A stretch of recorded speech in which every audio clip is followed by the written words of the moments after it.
Hello friends, नमस्कार। हमारे YouTube channel college education में स्वागत है आप सभी का। आज का अपना टॉपिक है आदर्शवाद। दोस्तों, एग्जाम की दृष्टि से बहुत इंपॉर्टेंट टॉपिक है और 101% चांस हैं अब की बार एग्जाम के अंदर इस टॉपिक के आने की। तो आदर्शवाद का दूसरा नाम ही प्रत्ययवाद है। दोनों का एक ही मतलब होता है, आदर्शवाद बोल सकते हो, प्रत्ययवाद भी बोल सकते हो। तो देखिए, आदर्शवाद राज्य के कार्य क्षेत्र के संबंध में प्रतिपादित एक प्राचीन तथा महत्वपूर्ण विचारधारा है। इस विचारधारा की शुरुआत प्राचीन यूनानी राजनीतिक चिंतन में दिखाई देती है। आधुनिक युग में सर्वप्रथम रूसों के राजनीतिक चिंतन में प्रत्ययवाद के लक्षण दिखाई देते हैं। इस विचारधारा के प्रतिपादक कांट, हिगल, ग्रीन तथा बोसांके। 2 नंबर का क्वेश्चन पूछा जा सकता है एग्जाम में। आदर्शवादी विचारधारा के प्रतिपादक 4 विद्वानों के नाम बताइए। कांट, हिगल, ग्रीन और बोसांके। अब देखिए, आदर्शवाद शब्द अंग्रेजी के आइडियलिज्म का हिंदी अनुवाद है, जिसकी उत्पत्ति आइडिया शब्द से हुई है, जिसका अर्थ होता है विचार अथवा प्रत्यय। 2 नंबर का क्वेश्चन आ सकता है, आदर्शवाद को का अस्य स्पष्ट कीजिए। तो आदर्शवाद जो शब्द है वो अंग्रेजी के आइडियलिज्म का हिंदी अनुवाद है और इसकी उत्पत्ति हुई है आइडिया शब्द से, जिसका अर्थ होता है विचार अथवा प्रत्यय। ठीक है। ये विचारधारा मानती है कि समस्त दृश्य एवं अदृश्य जगत का आधारभूत कारण विचार या प्रत्यय है। आदर्शवाद राज्य या इससे संबंधित समस्याओं पर यथार्थवादी एवं भौतिकवादी ढंग से विचार नहीं करता है, अपितु आदर्शवादी इंद्रियातीत ज्ञान के आधार पर विचार करता है। अब दोस्तों, इसके बारे में ये जो पहला पॉइंट है, इसमें मैं आपको अच्छी तरह समझाऊंगा कि ये प्रत्यय या विचार जो है ये क्या होता है। ठीक है। आप पहला पॉइंट देखिए, आदर्शवाद की विशेषताएं अपन देख रहे हैं। पहला पॉइंट है सृष्टि का मूल आधार, सृष्टि का मूल कारण एवं आधार प्रत्यय है। अब आप इसको देखिए एक बार। आदर्शवादी विचारधारा सृष्टि का मूल कारण एवं आधार मार्क्सवादी विचारधारा की तरह पदार्थ अथवा भौतिक तत्वों को नहीं मानती, बल्कि प्रत्यय अथवा चेतन तत्वों को मानती है। उसके अनुसार सृष्टि की मूल प्रकृति आध्यात्मिक है, भौतिकवादी नहीं है। समस्त भौतिक दृश्य एवं इंद्रिय जगत की उत्पत्ति प्रत्यय से हुई है। अब देखो, सृष्टि की उत्पत्ति को लेकर के दो प्रकार की विचारधाराएं हैं दोस्तों। एक मार्क्सवादी विचारधारा है और एक आदर्शवादी विचारधारा है। पहली बात ये। दूसरी बात, मार्क्सवादी जो विचारधारा है ये सृष्टि की उत्पत्ति का जो कारण है वो पदार्थ को मानती है। सृष्टि की उत्पत्ति का कारण किसको मानती है? पदार्थ को। इसलिए ये सृष्टि का आधार किसको मानती है? भौतिकवाद को। सृष्टि का आधार किसको मानती है? भौतिकवाद को। जबकि आदर्शवादी जो विचारधारा है ये सृष्टि का मूल कारण जो है वो प्रत्यय को मानती है। प्रत्यय का मतलब होता है विचार या चेतना। ठीक है, विचार या चेतना। इसलिए ये सृष्टि का जो आधार है वो किसको मानती है? आध्यात्मिक को। सृष्टि का आधार किसको मानती है? आध्यात्मिक को। अब मैं आपको दोनों बातें अलग अलग बताता हूं। देखिए, पदार्थ किसको कहते हैं? वे सभी वस्तुएं जो स्थान घेरती हैं और जिनमें द्रव्यमान होता है और जिनका अनुभव हम ज्ञानेंद्रियों द्वारा कर सकते हैं, वो पदार्थ कहलाती हैं। तो पदार्थ में जड़त्व होता है, पदार्थ में गतिशीलता नहीं होती है, जड़त्व होता है। पदार्थ के अणुओं के बीच पारस्परिक आकर्षण बल से उनकी अवस्था में परिवर्तन होता है। तो कार्ल मार्क्स या मार्क्सवादी विचारधारा क्या मानती है कि पदार्थ की वजह से, पदार्थ के अंदर जो अणु होते हैं उनमें पारस्परिक जो आकर्षण बल होता है उनकी वजह से पदार्थ की अवस्था में परिवर्तन आता है, उसकी वजह से सृष्टि के अंदर जो परिवर्तन होता है, विकास होता है। तो सृष्टि का मूल जो कारण है वो ईश्वर नहीं है, बल्कि कौन है? पदार्थ है। और उसकी वजह से ही सृष्टि के अंदर परिवर्तन आते हैं, बदलाव आते हैं। अब दूसरी बात करते हैं आदर्शवादी विचारधारा की। आदर्शवादी विचारधारा क्या कहती है कि सृष्टि का मूल जो तत्व है वो है प्रत्यय या चेतना या विचार। इसलिए इसकी प्रकृति जो है वो आध्यात्मिक है, यानी ये ईश्वर को जो है, ईश्वरीय विचार को, ईश्वरीय चेतना को सृष्टि की निर्माण और उत्पत्ति का मूल आधार मानती है। और ये कहती है कि सृष्टि के अंदर जो भी बदलाव होते हैं, जो भी परिवर्तन होते हैं, वो विचार, चेतना या ईश्वरीय तत्व की वजह से, ईश्वर की वजह से होते हैं। तो ये क्या कहती है? देखो, दो बातें हैं, चेतना या आत्मा या प्रत्यय या विचार, जिसको परम प्रकाश भी कहते हैं।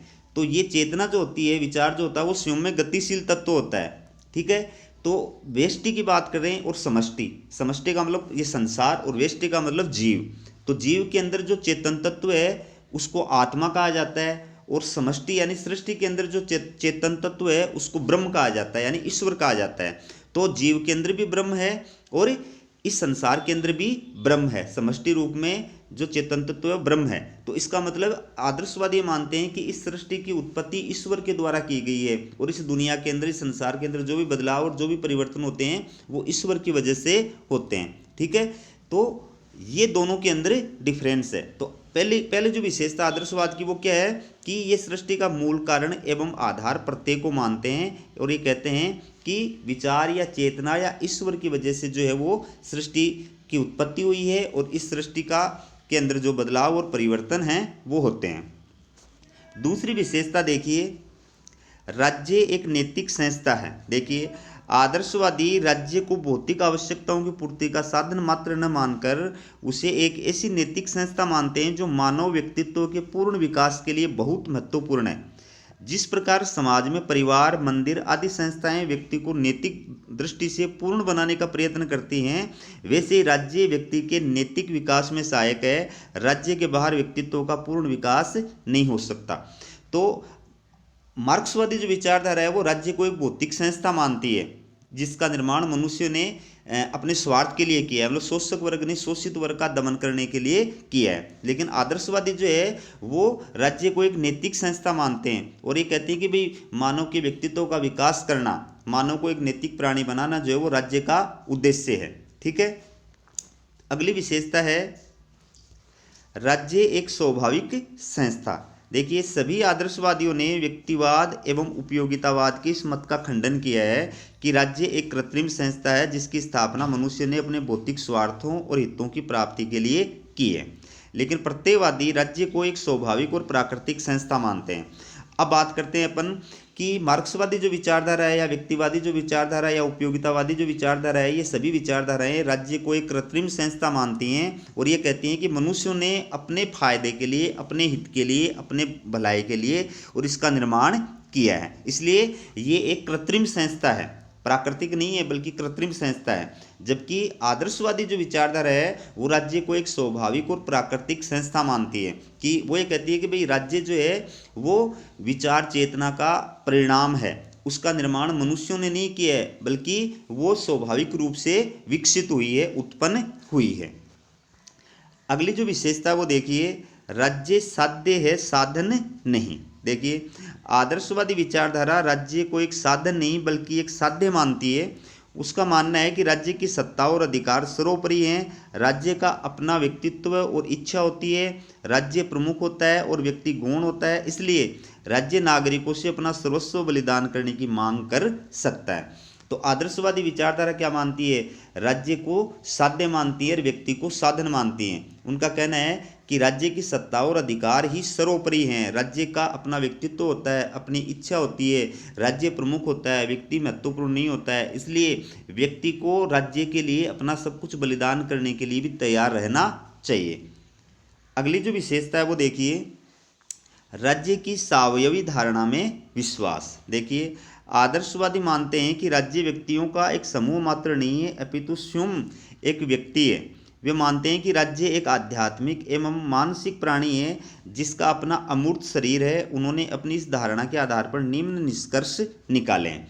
तो आदर्शवादी विचारधारा राज्य की सावयवी धारणा में विश्वास करती है। सावयवी धारणा का मतलब ये है कि जिस प्रकार से मानव एक शरीरधारी प्राणी होता है उसी प्रकार से राज्य भी एक शरीरधारी प्राणी है। ठीक है, तो जैसे मानव के अलग अलग अंग होते हैं वैसे ही राज्य के अलग अलग अंग होते हैं। जैसे मानव के अंग जो है वो मानव शरीर से जुड़े होते हैं तभी उनका महत्व है, शरीर से पृथक हो जाने पर उनका कोई अस्तित्व नहीं है, कोई महत्व नहीं है। वैसे ही राज्य के विभिन्न अंग जो हैं, संस्थाएं जो हैं, वो राज्य के साथ रहने से ही उनका अस्तित्व है, उनका महत्व है। उनसे अलग उनका कोई अस्तित्व और कोई महत्व नहीं है। जैसे व्यक्ति की अपनी इच्छा होती है, ठीक है, वैसे ही राज्य की भी अपनी इच्छा होती है।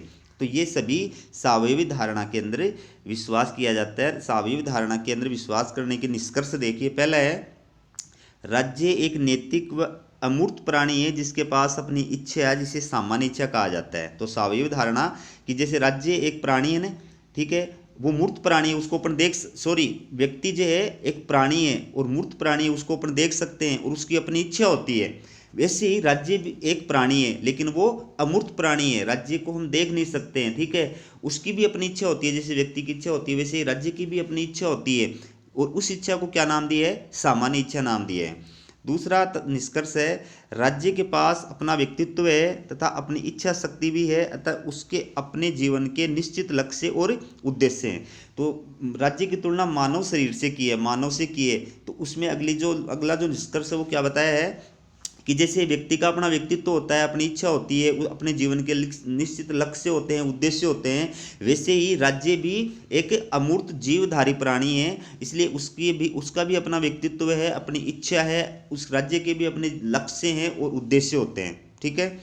अगला है, व्यक्ति का राज्य से भिन्न और अलग कोई निजी या व्यक्तिगत हित नहीं है। तो जैसे व्यक्ति का उसके शरीर के अंगों का शरीर से जुड़े हुए होने पर ही अस्तित्व है, महत्व है। शरीर से पृथक होने पर अंगों का कोई महत्व और कोई उपयोग नहीं है। वैसे ही राज्य के अंदर रहने वाले जो विभिन्न व्यक्ति, संगठन और संस्थाएं हैं, इसके जो अंग हैं, उनका राज्य के साथ रहने में ही अस्तित्व है और महत्व है। उनका अपना व्यक्तिगत कोई हित और कोई महत्व नहीं है। फिर है, जिस प्रकार अंग सदैव शरीर के अधीन होते हैं उसी प्रकार व्यक्ति सदैव राज्य के अधीन होता है। तो जिस प्रकार शरीर जो है वो सर्वोच्च होता है, उसके अंग जो होते हैं वो उसके पार्ट होते हैं, है ना। अंग जो होते हैं वो उससे जुड़े होते हैं, उसके पार्ट होते हैं, और उनका अपना कोई अस्तित्व और कोई महत्व नहीं होता है। वैसे ही राज्य जो है वो महत्वपूर्ण होता है। उसके अंदर जो व्यक्ति हैं, संगठन हैं, संस्थाएं हैं, समूह हैं, समुदाय हैं, वो महत्वपूर्ण नहीं है। वो राज्य के अंदर रहते हैं तो उनका अस्तित्व है, महत्व है। बाकी राज्य से पृथक उनका कोई अस्तित्व और महत्व नहीं है। इसलिए राज्य सर्वोपरि है, राज्य सर्वशक्तिमान है। ठीक है। अब अगली विशेषता देखिए, राज्य की सर्वोच्चता का सिद्धांत। देखिए, सभी आदर्शवादी विचारकों ने राज्य की सर्वोच्चता के सिद्धांत को स्वीकार किया है। आदर्शवादी राज्य को असीम शक्ति धारण करने वाला मानव मानते हैं। राज्य के विरुद्ध व्यक्तियों को कोई अधिकार नहीं है। राज्य के बाहर जो अंतर्राष्ट्रीय संस्थाएं हैं वे भी राज्य की शक्तियों पर कोई सीमा नहीं लगा सकती। तो आदर्शवादी राज्य की सर्वोच्चता के अंदर विश्वास करते हैं। उनका यह मानना है कि राज्य के पास में असीम शक्ति है, ठीक है, और उसके विरुद्ध व्यक्तियों को, संगठनों को, संस्थाओं को कोई अधिकार नहीं है। आंतरिक रूप में भी राज्य पूर्ण प्रभुसत्ता संपन्न है, प्लस बाह्य दृष्टि में भी राज्य पूर्ण प्रभुसत्ता संपन्न है। न आंतरिक रूप में उसकी शक्तियों पर कोई प्रतिबंध लगाया जा सकता है, न बाह्य रूप में मतलब अंतर्राष्ट्रीय जगत में मतलब विदेश नीति के निर्धारण में उसकी शक्तियों पर कोई प्रतिबंध लगाया जा सकता है। अगली विशेषता देखिए, राज्य सामान्य इच्छा का प्रतीक है। देखिए, रूसो की सामान्य इच्छा का सिद्धांत आदर्शवादी दर्शन का केंद्र बिंदु है। इस विचारधारा के अनुसार सामान्य इच्छा जो सभी व्यक्तियों की आदर्श इच्छाओं का योग होती है वह राज्य के रूप में ही साकार रूप ग्रहण करती है। सामान्य इच्छा का प्रतिनिधि होने के कारण राज्य के सभी कार्य आवश्यक रूप से उचित, विवेकपूर्ण और नैतिकतापूर्ण होते हैं। अब चूंकि राज्य जो होता है वो सामान्य इच्छा का प्रतीक होता है। सामान्य इच्छा का मतलब होता है राज्य के अंदर रहने वाले सभी लोगों की वह इच्छा जो सभी लोगों के कल्याण के और हित के रूप में होती है। मतलब व्यक्तियों की आदर्श इच्छाओं का योग ही सामान्य इच्छा कहलाती है। रूसो ने व्यक्तियों की इच्छाओं को दो भागों में बांटा है, एक स्विच्छा और एक परीच्छा। स्विच्छा मतलब जो व्यक्ति के स्वयं के हित से संबंधित होती है, स्वार्थपूर्ण होती है, अपने फायदे के लिए होती है, वो होती है स्विच्छा। दूसरी परीक्षा जो परमार्थ के लिए होती है, दूसरे की भलाई और कल्याण से रिलेटेड होती है, वो होगी पर इच्छा, जिसको आदर्श इच्छा कहा है। तो आदर्श इच्छाओं का, व्यक्तियों की आदर्श इच्छाओं का योग ही सामान्य इच्छा होता है। और सामान्य इच्छा का प्रतिनिधित्व कौन करता है? राज्य करता है, ठीक है ना। सामान्य इच्छा का प्रतिनिधित्व राज्य करता है। राज्य चूंकि अमूर्त संस्था है और उसका मूर्त रूप सरकार होती है, इसलिए लोगों की जो इच्छाएं होती है उनका प्रतिनिधित्व सरकार करती है। दूसरे शब्दों में लोगों की जो सामान्य इच्छा होती है उनका प्रतिनिधित्व कौन करती है? सरकार करती है, क्योंकि सरकार ही राज्य का साकार रूप होता है। तो इसलिए राज्य के जितने भी आदेश होते हैं, कानून होते हैं, कार्य होते हैं, वो सारे उचित होते हैं, विवेकपूर्ण होते हैं, नैतिक होते हैं, और व्यक्तियों को राज्य के कार्यों को, कानूनों को, आदेशों को पूरी तरह से मानना चाहिए, उनका पालन करना चाहिए, उनका विरोध नहीं करना चाहिए। क्योंकि वो राज्य के आदेशों का पालन कर रहे हैं, इसका मतलब वो अपने ही आदेशों का पालन कर रहे हैं, क्योंकि राज्य उनकी ही इच्छा का प्रतिनिधित्व कर रहा है।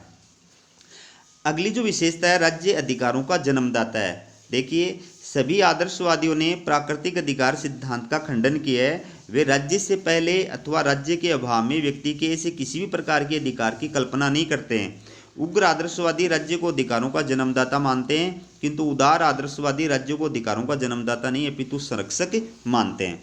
तो अगली जो विशेषता आदर्शवाद की वो क्या है कि राज्य अधिकारों का जन्मदाता है।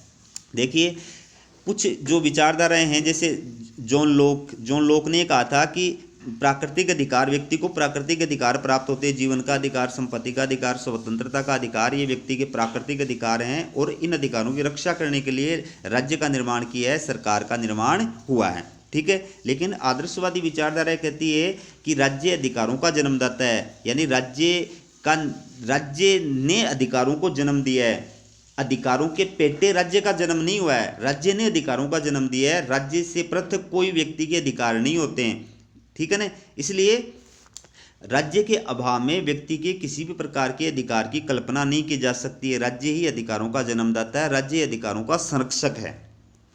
अगली जो विशेषता है वो देखिए, राज्य व समाज में कोई अंतर नहीं। आदर्शवादी समाज तथा राज्य में कोई अंतर नहीं मानते हैं। उनका मानना है कि समाज राज्य से पृथक कोई संस्था नहीं है और समाज का अस्तित्व राज्य पर निर्भर है। इस प्रकार जब वे व्यक्ति की स्वतंत्रता तथा अधिकार का स्रोत समाज को बताते हैं, तब उनका आज से इस बारे में राज्य को ही स्रोत सिद्ध करना होता है। तो राज्य और समाज में अंतर नहीं। आदर्शवादी विचारधारा राज्य और समाज में कोई अंतर नहीं मानती है। उनका कहना है कि राज्य से पृथक कोई समाज नहीं है और उस समाज का कोई अस्तित्व नहीं है। समाज जो होता है वो राज्य पे निर्भर करता है। ठीक है, इसलिए राज्य के आदेश ही समाज के आदेश हैं और व्यक्ति और अधिकार और स्वतंत्रताएं सबका स्रोत समाज ही है। समाज इट्स मीन राज्य और राज्य इट्स मीन सरकार। ठीक है, अगली विशेषता देखिए, राजनीति और नैतिकता में घनिष्ठ संबंध। देखिए सभी प्रत्ययवादी मानते हैं कि राजनीति और नैतिकता में घनिष्ठ संबंध होता है। राज्य नैतिक चेतना की अभिव्यक्ति है, अतः राजनीतिक कर्तव्यों तथा नैतिक कर्तव्यों में कोई अंतर नहीं होता है। अपने इस दृष्टिकोण के आधार पर वे नैतिकता और कानून में भी अंतर नहीं मानते हैं। उनका कहना है कि कानून राज्य की नैतिक इच्छा यानी सामान्य इच्छा की ही अभिव्यक्ति है। तो आदर्शवादी विचारधारा राजनीति और नैतिकता में घनिष्ठ संबंध स्थापित करती है। वो क्या कहती है कि राज्य नैतिक चेतना का ही परिणाम होता है। राज्य एक नैतिक संस्था है, अतः राजनीतिक कर्तव्यों में और नैतिक कर्तव्यों में कोई अंतर नहीं है। मतलब जो राज्य के राजनीतिक कर्तव्य हैं व्यक्ति रूप में, वही व्यक्ति के नैतिक कर्तव्य हैं। तो दोनों में कोई मतलब विरोध नहीं है। इसलिए चूंकि कानून जो होते हैं, आदेश जो होते हैं, वो राज्य की नैतिक इच्छा होते हैं। ठीक है, और वो राज्य की व्यक्ति की सामान्य इच्छा का प्रतीक होते हैं। इसलिए नैतिक कानूनों को, कर्तव्यों को मानना व्यक्ति का परम कर्तव्य है, परम दायित्व है। अगली जो विशेषता है वो है राज्य वास्तविक स्वतंत्रता प्रदान करता है। देखिए सभी प्रत्ययवादी व्यक्तिवादियों के इस मत का विरोध करते हैं कि राज्य के कानून व्यक्ति की स्वतंत्रता को सीमित करते हैं। प्रत्ययवादियों का मत है कि राज्य व्यक्ति को वास्तविक अर्थ में स्वतंत्रता प्रदान करता है। राज्य के कानून और व्यक्ति की स्वतंत्रता एक दूसरे के विरोधी नहीं है। राज्य एक नैतिक संस्था है, अतः उसके आदेश व कानून भी नैतिक होते हैं और उनका पालन करने से व्यक्ति को वास्तविक स्वतंत्रता प्राप्त होती है। तो अगली क्या विशेषता है, राज्य वास्तविक स्वतंत्रता प्रदान करता है। आदर्शवादी क्या मानते हैं कि राज्य चूंकि एक नैतिक संस्था है, ठीक है, इसलिए कानून जो होते हैं वो राज्य के ही आदेश होते हैं और राज्य नैतिक संस्था है, इसका मतलब कानून भी नैतिक होते हैं। इसलिए कानूनों का विरोध करने में व्यक्ति को स्वतंत्रता प्राप्त नहीं हो सकती है, बल्कि कानूनों का पालन करने से व्यक्ति वास्तविक रूप में स्वतंत्र हो सकता है। अब देखिए आदर्शवाद की आलोचना, किन किन आधारों पर आदर्शवादी विचारधारा की आलोचना की जाती है। देखिए अंतिम सत्य पदार्थ है, प्रत्यय नहीं। होब्स तथा मार्क्स जैसे राजनीतिक विचारकों का मत है कि सृष्टि का मूल कारण एवं आधार पदार्थ है, प्रत्यय नहीं। चेतना यानी प्रत्यय से पदार्थ की उत्पत्ति नहीं हुई है, अपितु पदार्थ से चेतना की उत्पत्ति हुई है। इस प्रकार सृष्टि की मूल प्रकृति भौतिकवादी है। तो ये चीज़ मैंने आपको अच्छी तरह समझा दी। आलोचना करने वाले क्या कह रहे हैं कि सृष्टि का आधार और मूल कारण पदार्थ है, इसकी प्रकृति जो है वो भौतिकवादी है, जबकि आदर्शवादी सृष्टि का मूल कारण प्रत्यय को मानते हैं, विचार को मानते हैं, चेतना को मानते हैं और इसका आधार जो है वो आध्यात्मिकता को मानते हैं। ठीक है, दूसरी जो आलोचना है वो किस आधार पर की गई है कि राज्य एक नैतिक संस्था नहीं है। आलोचक राज्य को एक नैतिक संस्था नहीं मानते हैं। उनका मत है कि राज्य की उत्पत्ति हिंसा एवं विजय से हुई है। ये समाज की भौतिक परिस्थितियों से उत्पन्न एक भौतिक संस्था है जिसका नैतिकता से कोई संबंध नहीं है। तो आलोचना करने वाले राज्य को एक नैतिक संस्था भी नहीं मानते हैं। फिर तीसरी आलोचना है, राज्य साधन है, साध्य नहीं। आलोचना करने वाले क्या कहते हैं, उदारवादियों ने आदर्शवादियों ने राज्य को साध्य माना है और व्यक्ति को साधन माना है, जबकि आलोचना करने वाले कहते हैं कि राज्य साधन है, व्यक्ति साध्य है। मतलब व्यक्ति महत्वपूर्ण है, राज्य महत्वपूर्ण नहीं है, और व्यक्तियों के हित और कल्याण के लिए राज्य का निर्माण हुआ है, न कि राज्य के लिए व्यक्तियों का निर्माण हुआ है। अगली जो आलोचना है वह है, राज्य की सावयवी धारणा भ्रमपूर्ण है। देखिए, आलोचकों ने राज्य के सावयव सिद्धांत की आलोचना करते हुए कहा है कि राज्य व्यक्तियों का समूह होता है, स्वयं कोई व्यक्ति नहीं होता है। अतः यह कहना असत्य है कि राज्य का अपना व्यक्तित्व होता है और अपनी इच्छा होती है। इसके अलावा सावयिकता के आधार पर व्यक्ति व राज्य के जिस संबंध की कल्पना आदर्शवादियों ने की है वह भी औचित्यपूर्ण नहीं है। शरीर के अंगों का शरीर से पृथक कोई अस्तित्व नहीं होता है, लेकिन व्यक्तियों का अपनी व्यक्तिगत और पृथक पहचान और अस्तित्व होता है। तो इस आधार पर भी आदर्शवादी सिद्धांत की आलोचना की जाती है। विशेषता बता दी तो उनका उल्टा करके लिख दोगे तो वो आलोचना हो जाएगी, ठीक है ना। इसलिए इनको इतना विस्तार से नहीं समझा रहा हूँ मैं। अगली आलोचना है, राज्य सर्वोच्च संस्था नहीं है। देखिए, आलोचक सर्वशक्तिमान राज्य के सिद्धांत को स्वीकार नहीं करते, इसलिए वे राज्य को एक सर्वोच्च संस्था नहीं मानते। उनका मानना है कि व्यवहार में राज्य की सर्वोच्चता पर अनेक प्रतिबंध रहते हैं, इसलिए उसके द्वारा असीमित शक्तियों का प्रयोग नहीं किया जा सकता है। अगली जो आलोचना है वो देखिए, सामान्य इच्छा का सिद्धांत अव्यवहारिक है। देखिए, आलोचक आदर्शवादियों के सामान्य इच्छा सिद्धांत को अव्यवहारिक मानते हैं, क्योंकि वास्तव में मानव में सदैव व्यक्तिगत स्वार्थ और लोकहित की जो प्रवृत्ति पाई जाती है उन्हें एक दूसरे से पूर्णतया पृथक कर सकना संभव नहीं होता है। इसके अलावा राज्य की इच्छा को सरकार द्वारा व्यक्त किया जाता है, और यदि सरकार अपने स्वार्थ को ही राज्य की सामान्य इच्छा का नाम देकर जनता से बलपूर्वक उसका पालन कराने की चेष्टा करने लग जाए तो इससे अनर्थ हो जाएगा। अगली जो आलोचना है वो देखिए, अव्यवहारिक विचारधारा। देखिए, प्रत्ययवाद एक ऐसी राजनीतिक विचारधारा है जिसका यथार्थ एवं वास्तविक जीवन से कोई संबंध नहीं है। इसके द्वारा राज्य को नैतिक मानना, राज्य को सावयव मानना, उसे स्वतंत्रता व विवेक का मूर्त रूप कहना तथा उसे सामान्य इच्छा से संपन्न और सर्वोच्च मानना आदि ऐसे विचार हैं जिनका वास्तविकता तथा यथार्थ जगत के राज्य से कोई संबंध नहीं है। अगली आलोचना है, राज्य और समाज में अंतर है। देखिए, प्रत्ययवादियों ने सैद्धांतिक दृष्टि से राज्य व समाज में कोई अंतर नहीं किया है, किंतु वास्तविक रूप में राज्य और समाज में भारी अंतर है। समाज एक विस्तृत एवं व्यापक संस्था है जिससे राज्य सहित सभी समुदाय, संगठन और संस्थाएं आ जाते हैं। अगली जो आलोचना है वो किस आधार पर की गई है, व्यक्तिगत स्वतंत्रता का शत्रु। आदर्शवादियों के इस मत को स्वीकार नहीं किया जा सकता कि व्यक्ति की स्वतंत्रता समर्पित भाव से राज्य के कानूनों का पालन करने में निहित है। ये सत्य है कि राज्य के अभाव में व्यक्ति स्वतंत्र नहीं रह सकता, किंतु ये भी सत्य है कि राज्य के अनुचित कार्यों के पालन से व्यक्तिगत स्वतंत्रता का हनन हो जाएगा। और लास्ट जो आलोचना है वह है अंतर्राष्ट्रीय शांति तथा व्यवस्था के विरुद्ध। देखिए, उग्र आदर्शवादी विचारक हिगल तथा बोसांके ने अंतर्राष्ट्रीय क्षेत्र में राज्य को नैतिकता से परे माना है तथा युद्ध और साम्राज्यवाद की नीति को उचित माना है।